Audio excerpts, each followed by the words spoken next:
नमस्कार दोस्तों, आज के इस वीडियो में हम डिस्कस करेंगे यूपीएससी का असिस्टेंट प्रोफेसर के जीके के पेपर के लिए 2015 का एग्ज़ाम हुआ था असिस्टेंट प्रोफेसर का, उससे लिए गए क्वेश्चंस और उनके एक्सटेंडेड लर्निंग के कुछ पॉइंट्स डिस्कस करेंगे। सेकंड पार्ट है ये इस 2015 के पेपर का। पहला क्वेश्चन है, central drug research institute based है किस सिटी में? गिवन ऑप्शंस में से पहचान करनी है। इसमें सही जवाब है ऑप्शन सी, लखनऊ। इसके अलावा कुछ महत्वपूर्ण इंस्टीट्यूट्स के बारे में जानेंगे जिनकी पूछे जाने की संभावना है एग्जाम में और अक्सर पूछे जाते हैं इस टाइप के एग्जाम्स में। Central drug research institute CDRI ये एक मल्टी डिसिप्लिनरी रिसर्च लैबोरेटरी है, लखनऊ में है। और इंडिपेंडेंस के बाद जो शुरुआती ऐसी लैबोरेटरीज थी उनमें से एक है ये। 1951 में इसको इस्टेब्लिश किया गया था। Indian agriculture research institute New Delhi में सिचुएटेड है, IARI। Central rice research institute Cuttack में है। Central sugar cane research institute Coimbatore. National sugar research institute Kanpur. इन दोनों को खास तौर पे अच्छे तरीके से पढ़ लें ये, क्योंकि इनमें से एक उत्तर प्रदेश में है तो उत्तर प्रदेश के एग्ज़ाम के लिहाज से महत्वपूर्ण है। साथ ही साथ इनमें सेंट्रल और नेशनल का अंतर है और इसके हिसाब से इनका जो इंस्टीट्यूट है, इनका जो प्लेस है वो अलग अलग है। तो ऐसे क्वेश्चन कभी कभी कंफ्यूज करते हैं, इनको अच्छे से नोट कर लें, याद कर लें। Central potato research institute Shimla. Central road research institute New Delhi. National dairy research institute Karnal Haryana. ये बहुत से एग्जाम्स में पूछा जाता है। Central drug research institute Lucknow काफ़ी महत्वपूर्ण है, लखनऊ में है। Indian meteorological observatory Pune and Delhi. Central salt and marine chemical research institute Bhavnagar में है। Textile research institute Ahmedabad. All India institute of medical sciences New Delhi, क्योंकि शुरुआती जो एम्स था वो न्यू दिल्ली में है और एम्स जब तक अन्य कोई जानकारी ना हो तो एम्स का मतलब न्यू दिल्ली वाले एम्स से ही होता है। हालांकि अब और भी बहुत सारे एम्स जगह जगह बन चुके हैं। Indian institute of petroleum Dehradun. Central building research institute Roorkee, काफ़ी महत्वपूर्ण है ये भी। Tata institute of fundamental research Mumbai. National botanical research institute Lucknow काफ़ी महत्वपूर्ण है। National environmental engineering research institute Nagpur और industrial toxicology research centre Lucknow. Next है, pedagogy is related to. Pedagogy related है किससे? तो गिवन ऑप्शंस में जो सही जवाब है, सामान्य है क्वेश्चन, टीचिंग से रिलेटेड है पेडागोजी। इसका सही जवाब option D. Definition of pedagogy, the method and practice of teaching. Teaching के जो मेथड्स होते हैं और उसकी प्रैक्टिस यानी कि टीचिंग करना, स्पेशली एक एकेडमिक सब्जेक्ट के तौर पे, तब इसको पेडागोजी कहा जाता है। यानी कि एकेडमिकली जो क्लासेस में पढ़ाया जाता है वो पढ़ाने का मेथड, तौर तरीका, वो पेडागोजी कहा जाता है। जो स्कूल्स और कॉलेजेस में फॉर्मल टाइप में जब एजुकेशन दी जाती है तो उस मेथड को, उस तरीके को पेडागोजी कहा जाता है। पेडागोजी वर्ड ग्रीक ओरिजिन है इसका, ग्रीक वर्ड से आया है और दो वर्ड से मिलकर बना है। पैडोस जिसका मतलब है चाइल्ड और एगोगोस जिसका मतलब है लीडर। यह डिस्क्राइब करता है साइंस और art of education and learning theory. Education और लर्निंग की जो साइंस और आर्ट है उसको डिस्क्राइब करता है पेडागोजी। पेडागोजी एक मेथड या प्रैक्टिस है टीचिंग का। एजुकेशन क्या है? एजुकेशन एक प्रोसेस है ऑफ रिसीविंग और giving systematic instruction specially at school और यूनिवर्सिटी। एजुकेशन पूरी प्रोसेस है जिसमें इंस्ट्रक्शन प्रोवाइड कराई जाती है स्कूल्स में या यूनिवर्सिटीज़ में। और पेडागोजी एक टीचर का स्टाइल है, एक टीचर का मेथड है जो वो अपनाता है टीचिंग देते समय। एजुकेशन पूरा एक सिस्टम है, एक पूरा प्रोसेस है जिसमें सब शामिल होते हैं, एडमिनिस्ट्रेटिव ऑफिसर्स भी शामिल होते हैं। कोठारी कमीशन डील्स विद, तो क्योंकि ये तो सामान्य बात है, सभी इसको बड़ी आसानी से बताएंगे। कोठारी कमीशन काफ़ी फेमस है, एजुकेशन से रिलेटेड है, क्योंकि इसमें केवल इस टाइप से पूछा गया है तो कोई भी अंदाजा लगा ही लेगा एजुकेशन। लेकिन ये कई टाइप से क्वेश्चन पूछा जाता है और बराबर इस टाइप के एग्जामिनेशंस में कोई ना कोई क्वेश्चन कोठारी कमीशन के ऊपर रहता ही है। तो इसके बाकी जो फैक्ट्स हैं वो जान लेते हैं। नेशनल एजुकेशन कमीशन 1964-66, इसको नेशनल एजुकेशन कमीशन भी कहा जाता है, कोठारी कमीशन भी कहा जाता है। इसको सेटअप किया गया था एग्जामिन करने के लिए, जांच करने के लिए कि इंडिया में जो एजुकेशन सेक्टर है उसके सभी एस्पेक्ट, सभी पहलुओं को ये परखेगा और जनरल पैटर्न ऑफ एजुकेशन क्या है एडवाइज करेगा, गाइडलाइंस या पॉलिसी के लिए जो भारत सरकार बनाती है डेवलपमेंट के लिए एजुकेशन के सेक्टर में। मतलब इसको काम सौंपा गया था कि आप हर एस्पेक्ट को एजुकेशनल सेक्टर में उसको जांच करोगे, परखोगे और उसके बाद आप कोई पैटर्न ऐसा बताओगे और एडवाइज करोगे जो सरकार को एजुकेशन के डेवलपमेंट के लिए जरूरी करना चाहिए। इसको फॉर्म किया गया था 14 जुलाई 1964 को। इसके चेयरमैन थे DS कोठारी, जिनका पूरा नाम है Daulat Singh Kothari.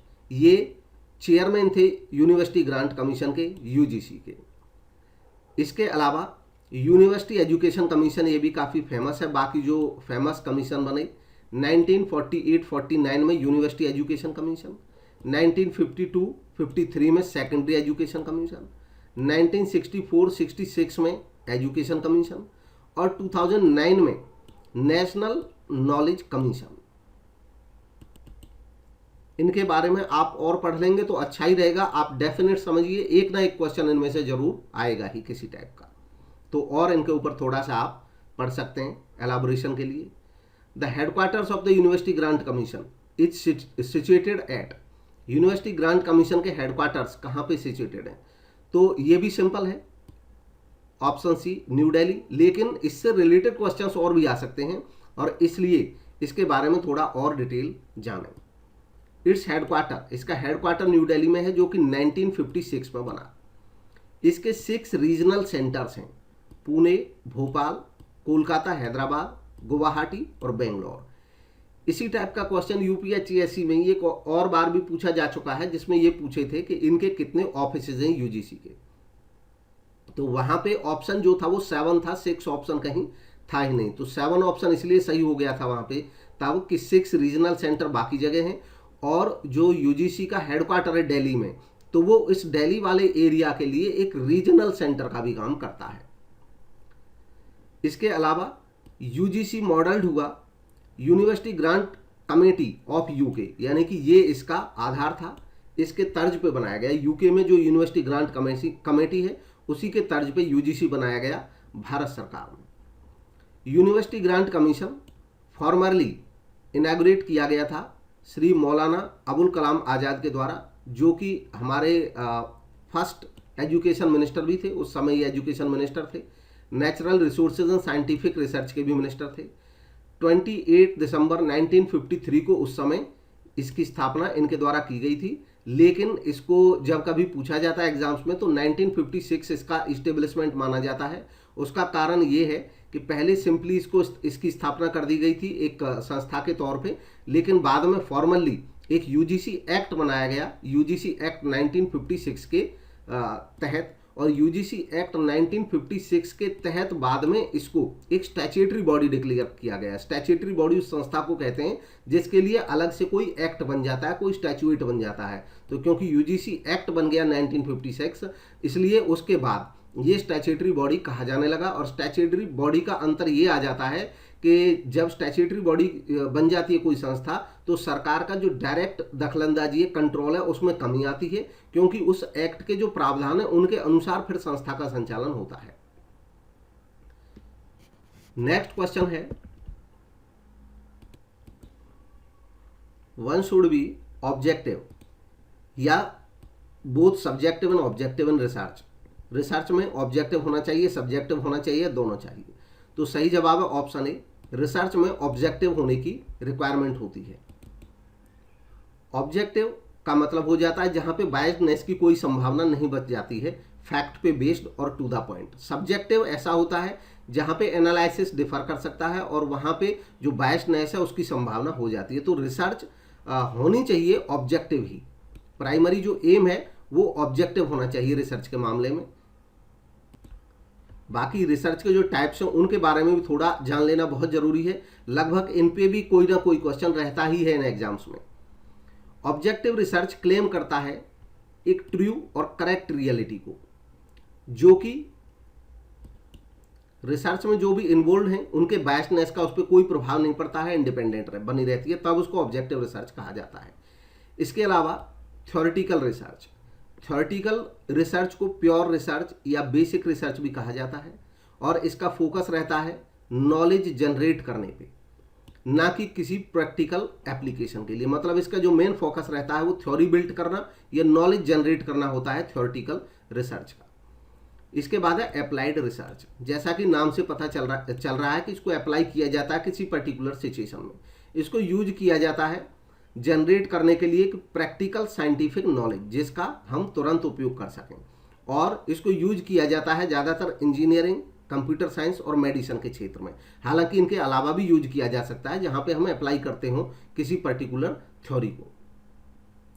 Exploratory research, exploratory research में एक्सप्लोरेशन का काम होता है और इसको यूज किया जाता है प्रिलिमिनरी इन्वेस्टिगेशन करने के लिए किसी सब्जेक्ट की, ऐसे सब्जेक्ट की जो अभी तक वेल अंडरस्टूड नहीं है या सफिशिएंटली जिस पे रिसर्च अभी तक नहीं हुआ है, तो उसमें और एक्स्ट्रा ज्ञान लेने के लिए, एक्सप्लोर करने के लिए टॉपिक को, जो अभी पूरी तरह से क्लियर नहीं है, लोगों के सामने नहीं है, उसको सामने लाने के लिए एक्सप्लोरेटरी रिसर्च की जाती है। नेक्स्ट है डिस्क्रिप्टिव रिसर्च, इसको यूज किया जाता है डिफाइन करने के लिए किसी कैरेक्टरिस्टिक्स को जो कि किसी पर्टिकुलर फेनोमेनन के बारे में होती है, without necessary investigating the cause that produces, यानी कि बिना कारणों में जाए कि कारण क्या है, इस पे केवल फोकस रहता है इस रिसर्च में कि कोई पर्टिकुलर थ्योरी है या पर्टिकुलर कोई चीज है, आइटम है, कोई मॉन्यूमेंट है, अब उसके जो कैरेक्टरिस्टिक्स हैं उनको डिफाइन किया जाता है इसमें डिस्क्रिप्टिव रिसर्च में।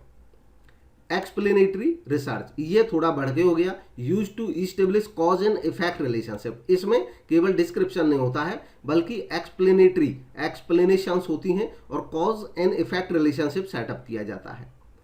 नेक्स्ट है कोरिलेशनल रिसर्च, इसको यूज किया जाता है आइडेंटिफाई करने के लिए, कोरिलेशनशिप देखने के लिए। कोरिलेशनशिप मतलब रिलेशनशिप देखा जाता है दो या दो से ज्यादा वेरिएबल्स के बीच में। क्वालिटेटिव रिसर्च, इसको यूज किया जाता है खास तौर पर सोशल साइंसेज में, कलेक्ट करने के लिए, कंपेयर करने के लिए और इंटरप्रेट करने के लिए इंफॉर्मेशन को। जहां पे कोई क्वालिटेटिव इंफॉर्मेशन होती है और उसके बारे में जब रिसर्च की जाती है तो वो क्वालिटेटिव रिसर्च कहलाती है। नेक्स्ट क्वांटिटेटिव रिसर्च, जैसा कि नाम से पता चल रहा है, इसको यूज किया जाता है क्वांटिटेटिव डेटा के माध्यम से। क्वांटिटेटिव डेटा को कलेक्ट किया जाता है और यूज किया जाता है मैथमेटिकल, स्टैटिस्टिकल और कंप्यूटर एडेड टूल्स जो होते हैं उनके माध्यम से इनको मेजर किया जाता है। जब डेटा यानी डेटा के क्वांटिटी पे बेस्ड होती है रिसर्च तो क्वांटिटेटिव रिसर्च कहलाती है। एक्सपेरिमेंटल रिसर्च, एक्सपेरिमेंटल रिसर्च की जाती है वहां पे जहां पे एक्सपेरिमेंट्स की रिक्वायरमेंट होती है। इसको यूज किया जाता है डिजाइन करने के लिए या रेप्लिकेट करने के लिए कोई फेनोमेनन जिसके वेरिएबल्स को मैनिपुलेट किया जा सकता है। मैनिपुलेट का मतलब होता है कि अपने हिसाब से हम उनको वेरिएबल्स को कम या ज़्यादा करके देखते हैं कंट्रोल्ड सिचुएशंस में या कंट्रोल्ड कंडीशंस में। खास तौर पे एक्सपेरिमेंटल रिसर्च जो होती हैं वो जैसे कि साइंस के एरिया में जो होती हैं, फिजिकल साइंसेज में लेबोरेटरी बेस्ड जो रिसर्च रहती हैं वो बहुत अच्छा इसका एग्जाम्पल होता है एक्सपेरिमेंटल रिसर्च का। Non experimental research, non experimental research focus करता है एनालाइज करने के लिए phenomenon in its natural context, जो नेचुरल कॉन्टेक्स्ट है उसी में एनालाइज किया जाता है, उसी पे फोकस रहता है नॉन एक्सपेरिमेंटल रिसर्च में। नेक्स्ट है in ICT, C stands for, ICT में सी का मतलब क्या है, तो गिवन ऑप्शन में जो सही जवाब है वो है ऑप्शन सी कम्युनिकेशन। आईसीटी का जो फुल फॉर्म होता है इंफॉर्मेशन एंड कम्युनिकेशन टेक्नोलॉजी, काफ़ी ज़्यादा प्रचलित वर्ड है एजुकेशन सेक्टर में। एजुकेशन में कोशिश की जाती है आईसीटी एनेबल्ड एजुकेशन करने की। फुल फॉर्म इसका इंफॉर्मेशन एंड कम्युनिकेशन टेक्नोलॉजी है ही। और इसके अलावा कुछ और ऐसे टर्मिनोलॉजी हैं जिनके बारे में जानकारी होनी चाहिए और अक्सर जो पूछ लिए जाते हैं एजुकेशन से रिलेटेड एग्जाम्स में। एलएमएस यूज किया जाता है लर्निंग मैनेजमेंट सिस्टम के लिए। मूक यूज किया जाता है मैसिव ओपन ऑनलाइन कोर्सेज के लिए। एमएलएमएस इसको यूज किया जाता है mobile friendly learning management system के लिए। सीएमएस यूज किया जाता है कंटेंट मैनेजमेंट सिस्टम के लिए। एआईसीटीई यूज किया जाता है all India council for technical education के लिए। एपीए अमेरिकन साइकोलॉजिकल एसोसिएशन के लिए। CSIR council for scientific and industrial research के लिए। DEC डिस्टेंस एजुकेशन काउंसिल के लिए। ये ऐसी शॉर्ट टर्मिनोलॉजी है जो रिपीटेडली यूज होती है एग्जाम्स में, पूछ ली जाती है। ABC academic bank of credit. AI artificial intelligence. AC autonomous degree granting colleges, ये जो न्यू एजुकेशन पॉलिसी है उसमें ये जो टर्म है वो प्रचारित हुई है काफ़ी ज़्यादा। ऑटोनोमस डिग्री ग्रांटिंग कॉलेजेस का इसमें एक प्रावधान है। आने वाले समय में हो सकता है हम देखेंगे कि कुछ ऐसे बड़े कॉलेजेस होंगे जो स्वयं की अपनी डिग्री देंगे। Ayush Ayurveda, yoga naturopathy, Unani Siddha and homeopathy.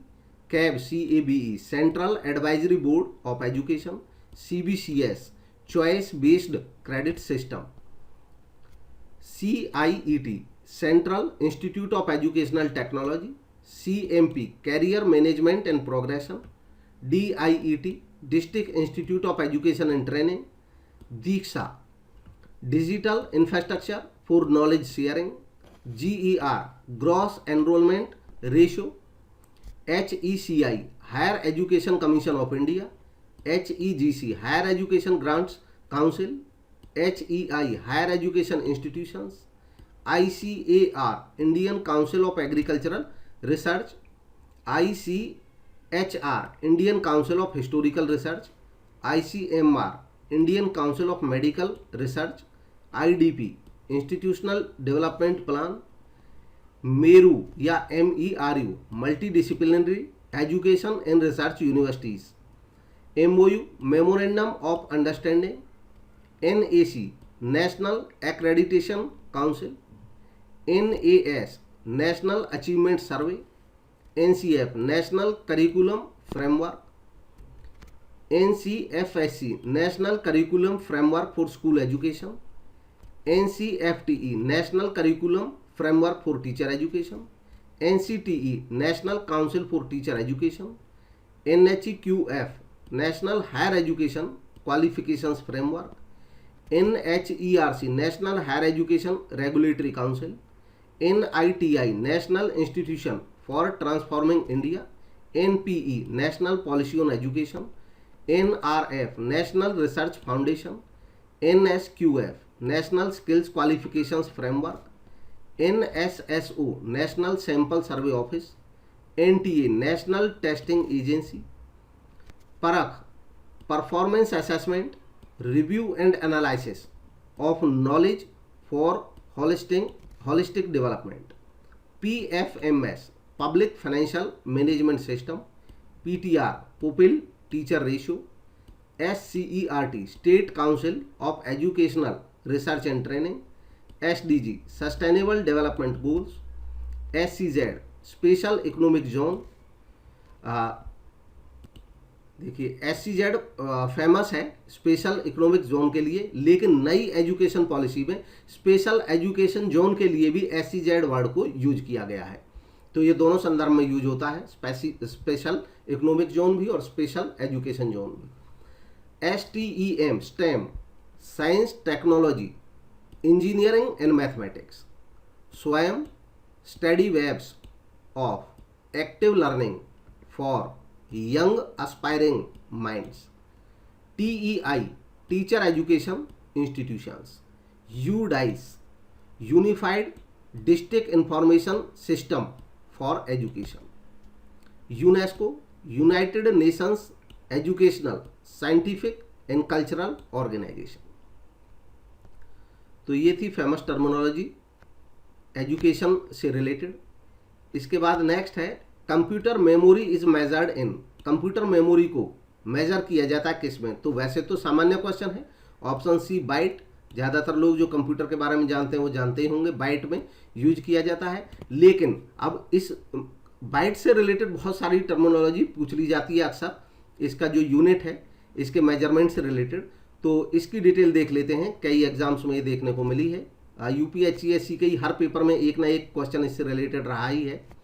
Bite is a unit of digital information, most commonly consist करता है 8 बिट्स को, यानी कि एक बाइट में 8 बिट होते हैं।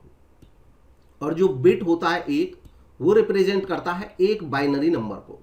बाइनरी नंबर आप जानते होंगे नंबर सिस्टम है, जैसे डेसिमल सिस्टम जो है जिसमें हम 0 to 9 यूज करते हैं, बाइनरी सिस्टम में हम 0 और 1 दो ही डिजिट यूज करते हैं।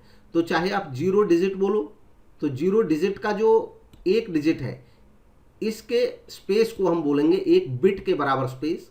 ऐसे ही 1 अगर एक डिजिट है तो एक बिट के बराबर स्पेस। अब एडिशनल इसके बारे में जान लेते हैं। 1 बिट बराबर होता है एक बाइनरी डिजिट के, वो एक सेल हो सकता है, बाइनरी 0 या 1 एक बिट के बराबर होता है। 4 बिट्स को मिलाकर के एक निबल बोला जाता है, और एक निबल जो होता है वो हाफ होता है एक बाइट का, क्योंकि बाइट में 8 बिट होते हैं। 8 बिट होते हैं एक बाइट में। और इसके बाद एक सीक्वेंस है कंटिन्यूअसली सिंपल सा कि 1024 बाइट से मिलकर के बनता है एक किलोबाइट। 1024 किलोबाइट से मिलकर बनता है एक मेगाबाइट, जिसको 1 MB बोलते हैं। 1024 MB से मिलकर बनता है एक गीगाबाइट, जिसको GB बोलते हैं।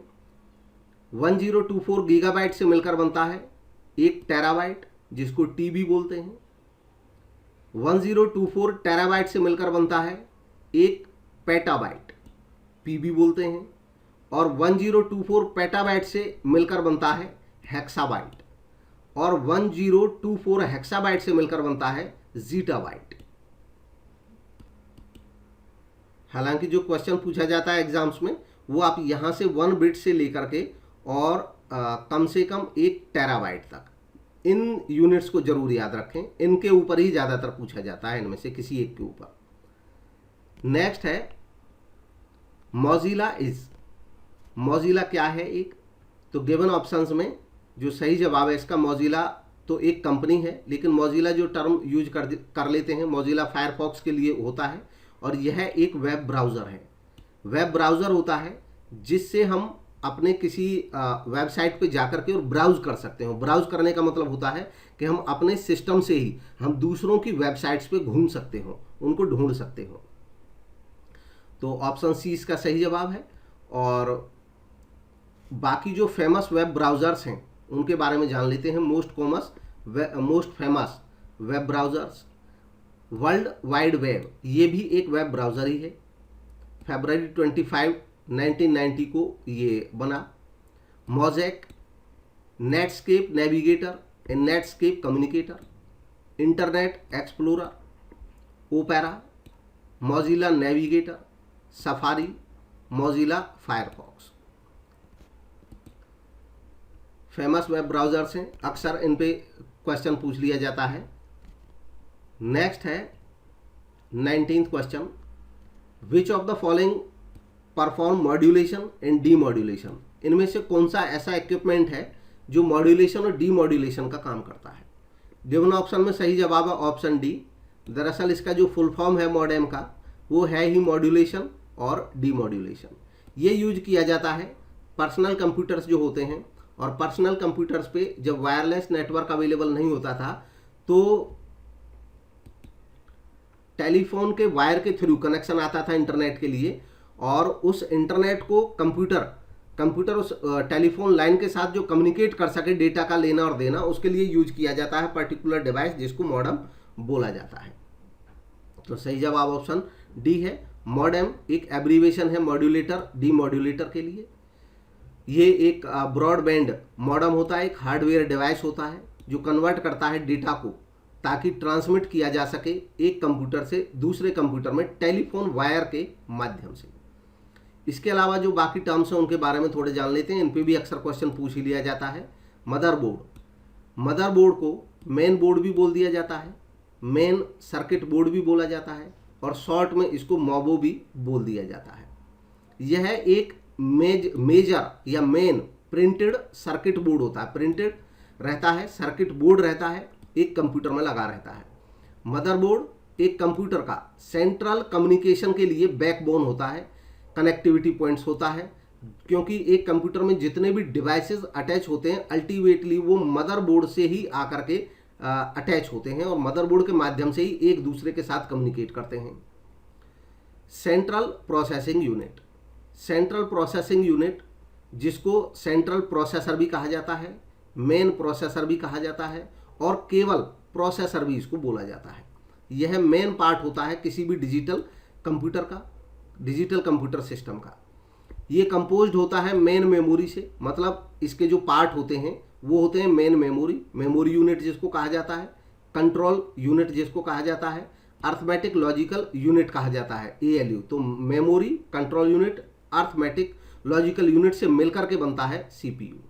मॉडर्न कंप्यूटर्स में CPU कंटेन रहता है एक इंटीग्रेटेड सर्किट चिप पे, यानी कि अब जो बहुत बड़े साइज के हैं वो नहीं रहे हैं, बल्कि एक बहुत ही छोटी IC रहती है, इंटीग्रेटेड सर्किट चिप रहती है जिसको माइक्रो प्रोसेसर बोला जाता है।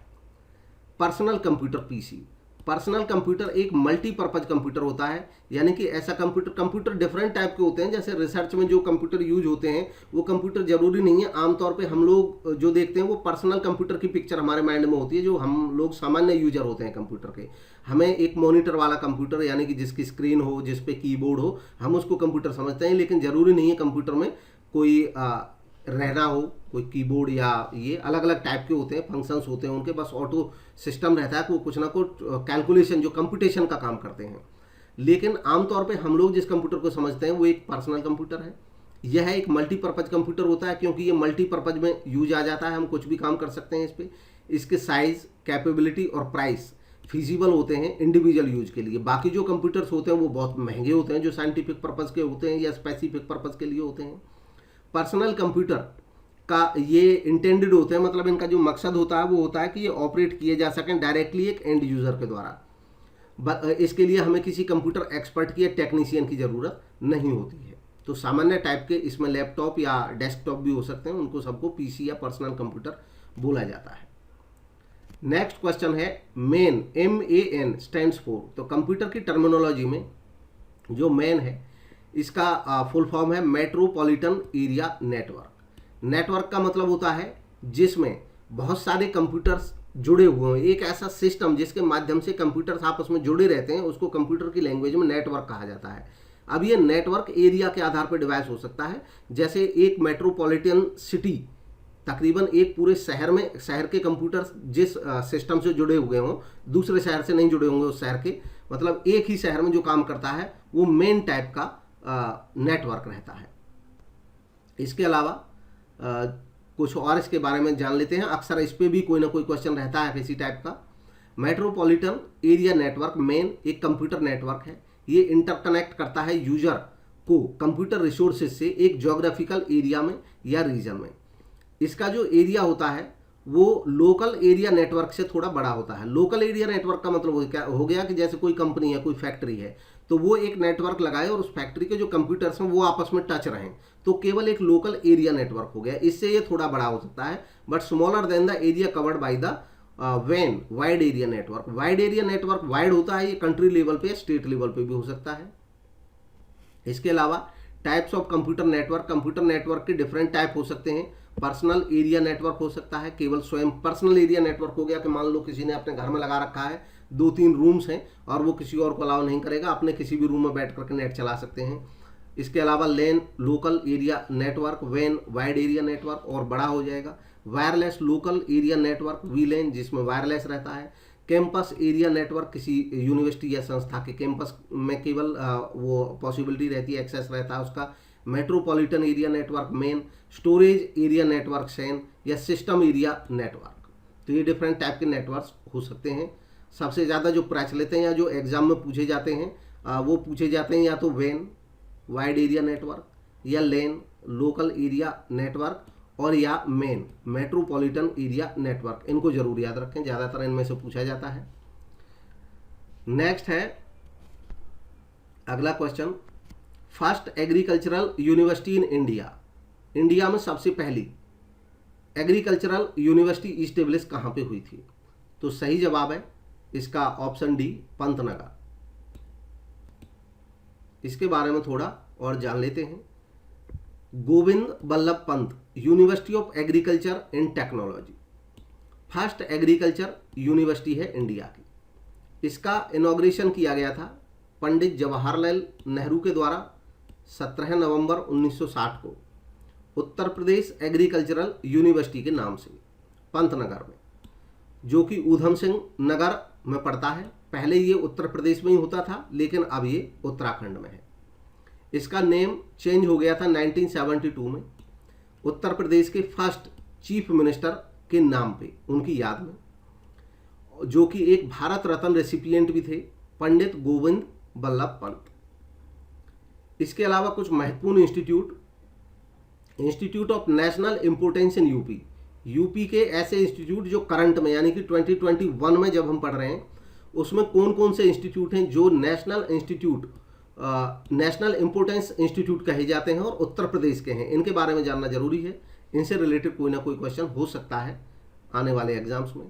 Indian institute of technology Kanpur IIT, ये वैसे इंस्टीट्यूट हैं जो इसमें अभी डिस्कस किए जाएंगे, जो कि नेशनल इंपोर्टेंस के इंस्टीट्यूट हैं और यूपी में हैं।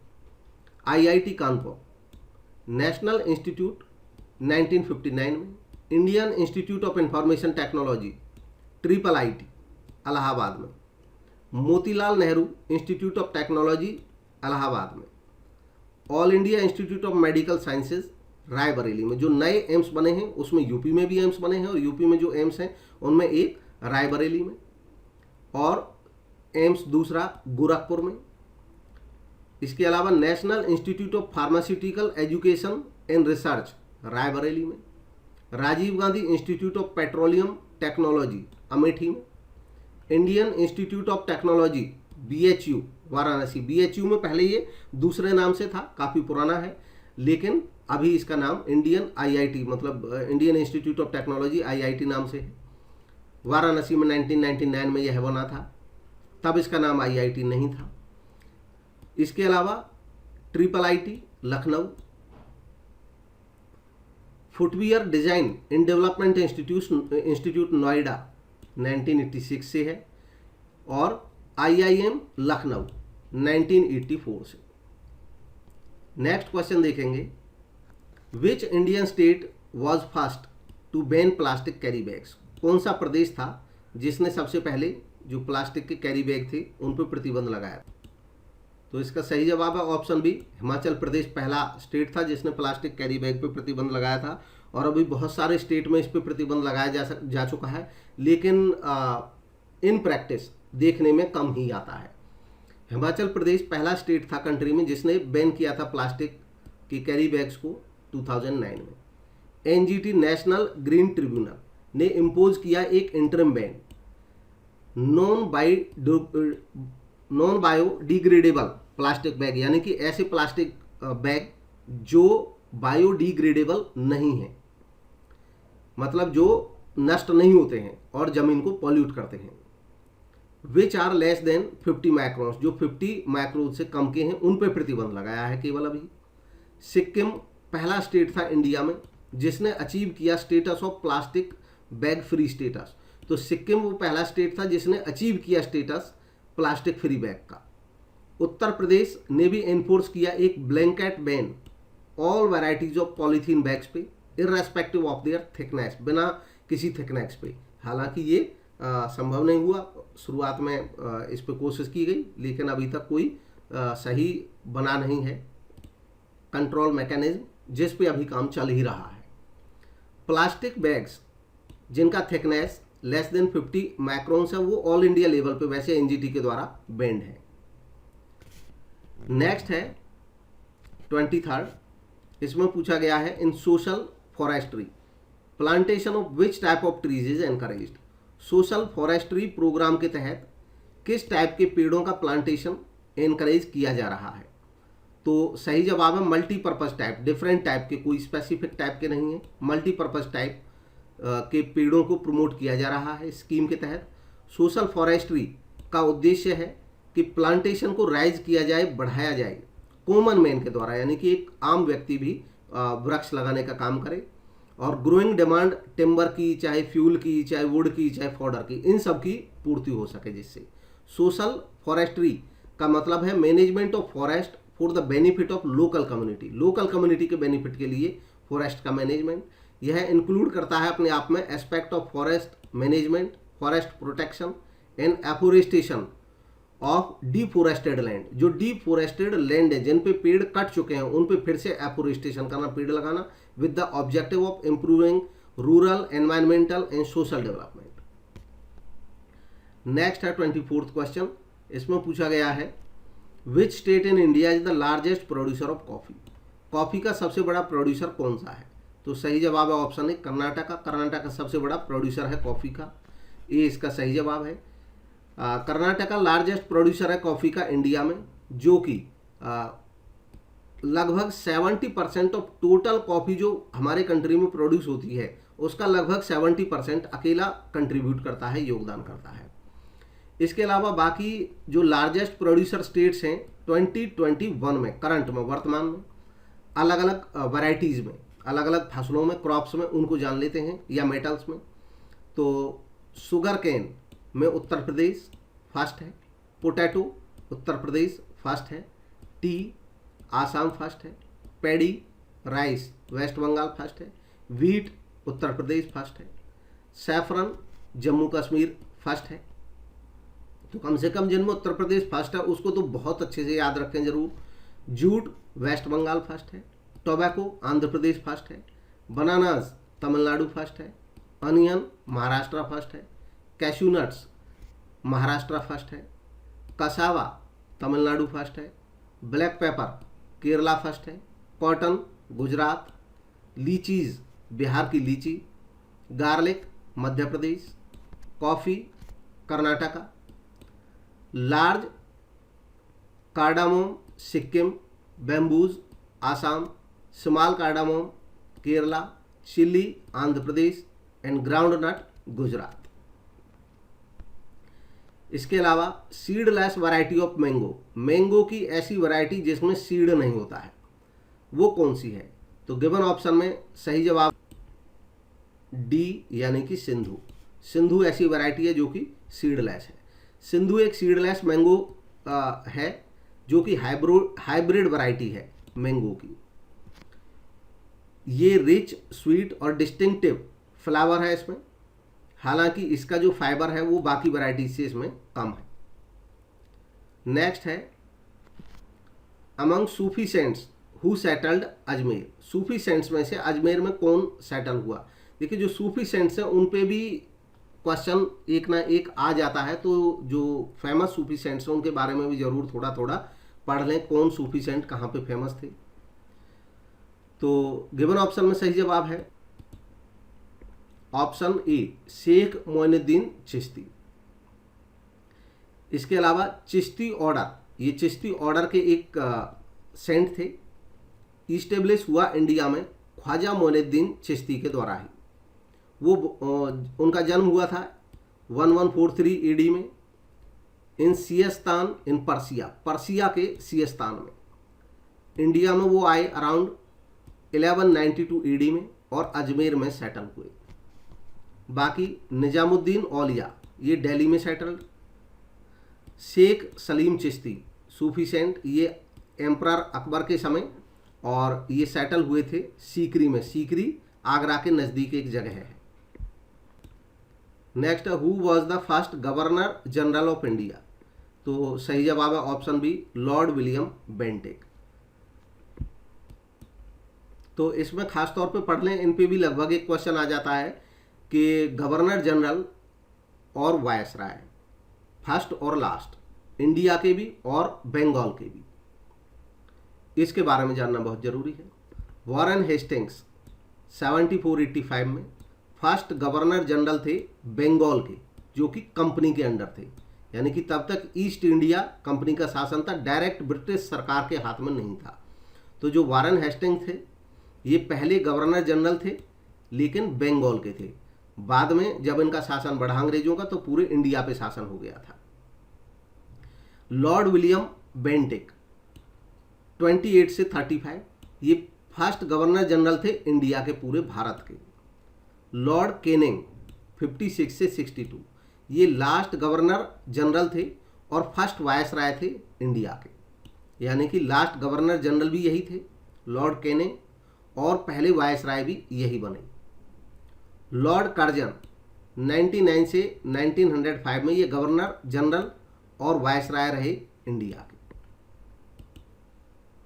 इनके रीजन में एक जो फेमस इवेंट है 1905 में बंगाल का विभाजन, उनकी वजह से उस भंग की वजह से क्वेश्चन इन पे भी अक्सर पूछ लिया जाता है, लॉर्ड कर्जन पे भी।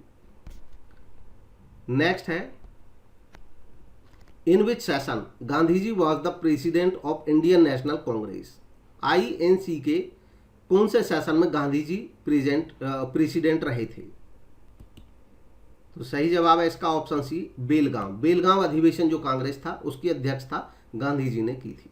इंडियन नेशनल कांग्रेस का 39वां सेशन हुआ था बेलगाम में, जिसको बेलगावी अब कहा जाता है, 26 और 27 दिसंबर 1924 को। इसके अलावा 28 दिसंबर 1885 को इंडियन नेशनल कांग्रेस की स्थापना की गई थी। गोकुल दास तेजपाल संस्कृत कॉलेज बॉम्बे में, यहाँ पे इसकी स्थापना की गई, जिसमें 72 डेलीगेट शामिल थे, प्रतिनिधि शामिल थे 72। एलन ऑक्टाविन ह्यूम, जिनको A.O. ह्यूम भी कहा जाता है, इन्होंने ऑफिस ग्रहण किया, एज्यूम किया एज ए जनरल सेक्रेटरी, यानी कि ये पहले जनरल सेक्रेटरी थे। और W.C. बनर्जी, वोमेश चंद्र बनर्जी, जो कलकत्ता के थे, वो इसके प्रेसिडेंट बने पहले। इसके जो मुख्य सेशन हैं जो उत्तर प्रदेश में हुए हैं उनके बारे में जरूर जानकारी रखें। सेशंस इन यूपी 1888 में इलाहाबाद में, जॉर्ज यूल जो कि पहले इंग्लिश प्रेसिडेंट भी थे कांग्रेस के, 1892 में इलाहाबाद में, जिसके अध्यक्ष थे W.C. बनर्जी। 1899 में लखनऊ में, जिसके अध्यक्ष थे रोमेश चंद्र दत्त। 1905 में बनारस में, जिसके अध्यक्ष थे गोपाल कृष्ण गोखले। और इसमें जो खास बात थी वो थी रिजेंटमेंट किया गया था इसमें पार्टीशन ऑफ बंगाल के खिलाफ। 1910 में इलाहाबाद में सर विलियम वेडरबर्न इसके अध्यक्ष थे इस सेशन के। 1916 में लखनऊ में अंबिका चरण मजूमदार, ये इसके अध्यक्ष थे सेशन के। लखनऊ पैक्ट इसकी एक मुख्य इवेंट थी, घटना थी लखनऊ पैक्ट, जिसमें जॉइंट सेशन हुआ था मुस्लिम लीग के साथ। 1925 कानपुर में सरोजनी नायडू इसके अध्यक्ष थे, जो कि फर्स्ट इंडियन वुमेन प्रेसिडेंट थी कांग्रेस की। 1937 लखनऊ में जवाहरलाल नेहरू इसके अध्यक्ष थे। 1946 में मेरठ में, और इसकी खास बात है कि आज़ादी से पहले का, इंडिपेंडेंस से पहले का लास्ट सेशन भी था कांग्रेस का। आचार्य कृपलानी इसके अध्यक्ष थे। मेरठ में यह अधिवेशन हुआ था 1946 में। नेक्स्ट क्वेश्चन है, arrange the following in chronological order and select the correct answer from the code given below. तो जो गिवन ऑप्शंस हैं इनमें से सही ऑर्डर की पहचान करनी है, सही ऑर्डर कौन सा है, इस घटनाक्रम को सही से अरेंज करना है। तो सही जवाब है इसका ऑप्शन ए। और ये कौन कौन से ईयर में हुए इसको देख लेते हैं। स्वदेशी मूवमेंट 1905 में, नॉन कॉपरेशन मूवमेंट 1920 में, काकोरी ट्रेन डेकॉइटी 1925 में, कैबिनेट मिशन प्लान 1946 में। जो आज़ादी से रिलेटेड जितने भी महत्वपूर्ण घटनाक्रम थे उनकी डेट और उनके प्लेस के बारे में भी जानकारी होनी चाहिए। अक्सर एक क्वेश्चन इनसे रिलेटेड पूछ लिया जाता है। नेक्स्ट और लास्ट क्वेश्चन है, इस पेपर का भी और आज के वीडियो का भी। In which state is Soyal river project located, कौन से राज्य में लोकेटेड है सोयल रिवर प्रोजेक्ट? तो सही जवाब है गिवन ऑप्शंस में option D, none of the above, इनमें से कोई भी सही नहीं है। इसका सही जो आंसर होता वो होता soil river project Himachal Pradesh में है। सोयल रिवर है, लार्जेस्ट ट्राइब्यूटरी है रावी रिवर की। इसके अलावा कुछ महत्वपूर्ण जानकारियाँ, बगलीहार डैम जम्मू कश्मीर में चिनाब रिवर पे है। भाखड़ा नंगल डैम पंजाब और हिमाचल प्रदेश में सतलुज रिवर पे। भवानी सागर डैम तमिलनाडु भवानी रिवर पे। बीसलपुर डैम राजस्थान बनास रिवर पे। चेरुथोनी डैम केरला चेरुथोनी रिवर पे। Farakka project waste Bengal Ganga river पे। हीराकुड डैम उड़ीसा महानदी रिवर पे। Mata Tila multipurpose project UP और एमपी बेतवा रिवर पे। इंदिरा सागर डैम मध्य प्रदेश नर्मदा रिवर पे। जामरानी डैम उत्तराखंड गोला रिवर पे। कोयना डैम महाराष्ट्र कोयना रिवर पे। कृष्ण राज सागर डैम कर्नाटका कावेरी रिवर पे। मैथोन डैम झारखंड बाराकर रिवर पे। Mayurakshi project waste Bengal Mayurakshi में। मैतूर डैम तमिलनाडु कावेरी रिवर पे। नागार्जुन सागर डैम आंध्र प्रदेश और तेलंगाना कृष्णा रिवर पे। नागी डैम बिहार और Nagi river. Pakal Dul dam Jammu and Kashmir Marusudar river. Pong dam Himachal Pradesh Beas river. Ranjit Sagar dam Punjab Ravi river. Rihand dam Uttar Pradesh Rihand river. Salal dam Jammu Kashmir Chenab river. Sardar Sarovar dam या नर्मदा डैम गुजरात में नर्मदा रिवर। सुबनसिरी लोअर एची dam Arunachal Pradesh Subansiri river. Teesta V dam Sikkim Teesta river. Shiva Samudram project Karnataka Kaveri river. Tehri dam Uttarakhand Bhagirathi river. Tungabhadra dam Karnataka Tungabhadra river. Chambal valley project Gandhi Sagar, इस project में 3 dam शामिल है, Gandhi Sagar dam Rana Pratap Sagar dam और जवाहर सागर dam MP और राजस्थान दोनों में चंबल पे। दामोदर वैली प्रोजेक्ट बिहार में दामोदर पे। तो ये था आज का वीडियो और डेफिनेटली इसमें से कुछ क्वेश्चंस जरूर आएंगे पेपर 1 में, आपको मदद करेंगे। इसी तरह के और वीडियोस देखने के लिए चैनल को सब्सक्राइब करें, अच्छा लगा तो लाइक करें और अपने व्यूज़ को कमेंट के माध्यम से आप मेरे तक पहुंचा सकते हैं। Thank you for watching.